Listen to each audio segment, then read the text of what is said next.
Shalom Akim. I want to give all praises, honor, and glory to Yahweh by Shem Yahushai, and double honors to the elders and apostles, and peace blessings to you brothers doing this work in truth and in sincerity. All right, this your brother Samat in transit. I want to share a few words on how important it is to be ready mentally for what's coming. Through the spirit, this year 2024 could very well be the ushering in of Jacob's trouble, in its entirety. And you're going to start seeing a lot of false flags or a lot of so-called terrorism, in the media and in the news, which is going to ultimately incite violence. All right, you're going to see certain acts of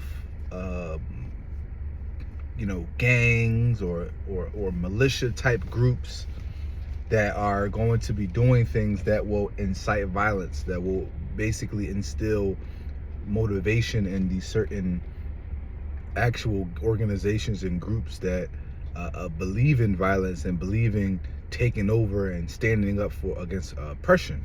And I can see, in the very near future, these American politicians, trying to usher in a law and seriously like fighting for it, and damn near getting it approved and put into motion.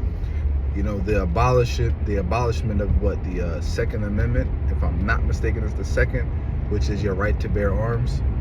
If I'm wrong, Salaki, I'll look it up after this. But I believe it's the Second Amendment, which is your right to bear arms. All right, your right to, have a firearm, have a gun, to keep it plainly. And that's one thing that is wrong with America, because it's like an army within itself. Damn near every American, owns a weapon. I myself have, my license to carry, in the state of PA. Just, full disclosure, I own a weapon myself, although I have my license to carry. I've had it for maybe the last 6 years. I probably only carried it, 2 or 3 times, just for the situations that I was in. But, I just be in the spirit of, it is what it is. Personally, I don't like having it on me, because I just feel like when it's on you, it's like bad juju, but, that's me. But, having it in your home, for protection, and, in the event that someone, tries to break into your house in the middle of the night, because it is a thing. It's very common, in the city of Philadelphia. So, but you have a lot of these liberal Americans, a lot of these patriot Americans that, they stand firm in their belief in their right to bear arms. These Edomites, Joe Six-Pack Edomites, pickup truck driving, American flag rocking, army fatigue, camo wearing, hunting every fall type Edomites, man. Those are the ones that you are going to see who stand up and fight against the oppression, or what they deem to be oppression. And that's going to incite violence and civil war and chaos, amongst many other things. And one day I was driving recently, it may have been last week, and I saw this pickup truck. And this pickup truck, American flag symbols all over the truck, but he had a sticker on his back window, and I can't remember exactly what it said, but it was something around the lines of, it was like 2 rifles crossing each other, and it was like when the government starts to something, we start blazing guns. It was something around that lines, but it's basically saying when the government starts to get oppressive, that's when we as citizens rise up and use our guns to take over and take the power. And that's the very essence of what Jacob's trouble is going to be. It's going to be Esau systematically crashing the economy, but at the same time, a civil war will be ushered and all-out chaos will be brought forth from the earth. It's going to be all of the post-apocalyptic, not the real things, not like science, sci-fi stuff, but the Bushwicks and the Purges, and parts of like The Walking Dead, outside of the flesh-eating zombies. You're going to have cannibals, but outside of the flesh-eating zombies that that can't die and things like that, unless you destroy the brain. Outside of that is going to be a society like that, where it's every man for himself, survival of the fittest. You have to be cautious of the very people that you run into, because you don't know if they're out to take what you have, or if they're a threat or what. And Jacob's Trouble, for all you believers, you sincere brothers and sisters, that have faith, that are laboring now and sacrificing now and doing righteously for the Yahweh Shem Yahushai, just know that although you must prepare yourself mentally for the time to come into, meaning like you have to meditate on Jacob's Trouble, often. You have to meditate on what could happen, how bad can it be, what if I'm put in a situation like this, what if I go days without food, what if I don't have shelter. You have to put yourself in a position, also put yourself in a position like the hour of temptation, and just meditate on different ways that you would stand firmly and boldly for Yahweh Shem Yahushai. Ultimately in those days, Yahweh, he's going to instill a spirit in you to say what needs to be said, to do what needs to be done. You're not even going to have to think about it. But by you meditating now on those things, it's kind of like it's conditioning you for when it happens, you feel somewhat prepared. You're like, okay, I've been here before. I've seen this before. All I have to do is this, But back to what I was really saying, for you believers, Jacob's Trouble is for 2/3 of our people. Right? It's for the judgment, destruction, and punishment for 2/3 of our people, which Jacob's Trouble is going to end off with the second death, which is the final bout. Thermonuclear missiles, death by pain. But up until that point, those that survive up until that point, they're going to go through excruciating dangers and torments and trauma, and the final bout, right, the finishing move of Yahweh B'Shem Yahushai is going to be the new thermonuclear missiles, right? So to the believers, Jacob's Trouble is nothing but merely a final trial of our faith. It's not for our destruction, it's not for our punishment, because those that are justified and those that are set with that mark, right? Not the charagma, but if I'm not mistaken, the Thawad, I believe that's what it is. The mark that the angels put on your foreheads that say that you are the destined one, or you are the sealed, the chosen one of the elect, Yahweh Shai's ultimately.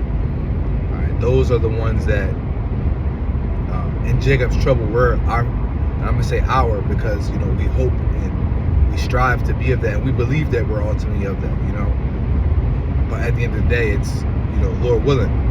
But since we're laboring and putting off this world now and then striving for righteousness, we hope that in those days Yahweh Shem Yahushai has that mark upon our foreheads, and that we're delivered from the set pestilences and trials and judgments that are going to be poured out on the earth, the strange apparitions and the torments, and that we ultimately hope to be a part of the elect, be among men that get spiritual power,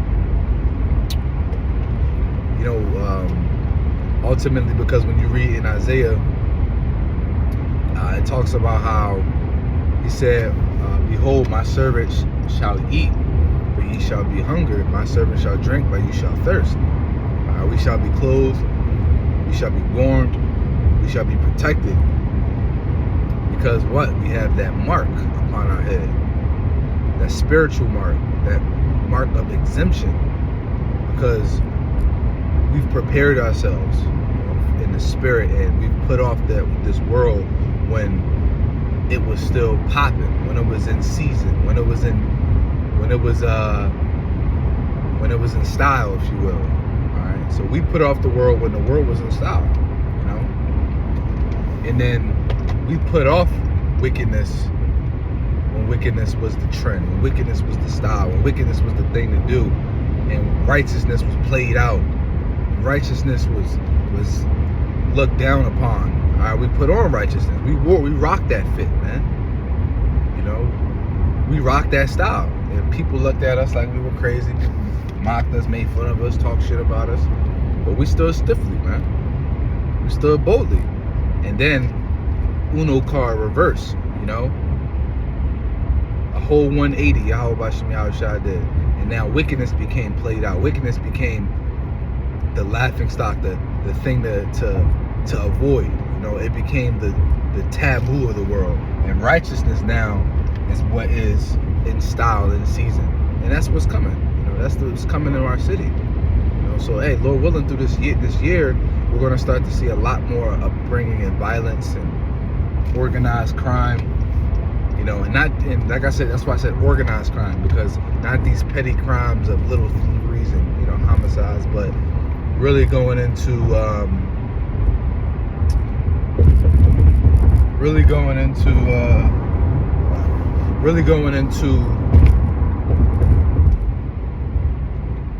uprisings and, you know, revolts and protests going wrong. You know, that's what we're looking at, because you have certain groups that will march and speak up against violence, but it's through violence that the Israelites are going to be delivered. So without violence, we're not going to have our salvation. So if you're marching against the violence, if you're marching against the tribulation, you're anti-Christ, as they would say, anti-Messiah, anti-salvation, anti-Yahushua. So be mindful of those guys, man. You know, they know who they are. You know who they are. Scripture say it. You know, woe to them, those false prophets that say that the famine and destruction will not come. You know, it's some groups out here that's teaching that Jacob's trouble is not going to come. You know, Jacob's trouble is not a thing. You know, there's some camps that don't even talk about Jacob's trouble, which is, you know, insane, because it's like the final bout, like I said, bro. It's the finale. All right, it's the final act of this play we call life. You know, of this. It's the final act of this world that we know it. You know, that we know of. It's coming to an end, bro. And the new world is coming into fruition, which is going to be the Israelites ruling. And man, you know, that's a whole other topic for you know, another day, man. Because that's a whole lesson in itself, man. Going into the beauty of our kingdom. But before we can get that, we have to go through the ugly, man. Before we can have the beauty, we got to go through the ugly, man. And that's what's coming very soon. Lord willing, this be the year, man. Lord willing, this be the year. You know, although Jacob's trouble is nothing to play with, you know, as Amos says, woe to you that desire the day of the Lord. But the difference between us and them is that we know what we worship. We know what's coming. All right. We know what to expect. You know, we only have a portion of it.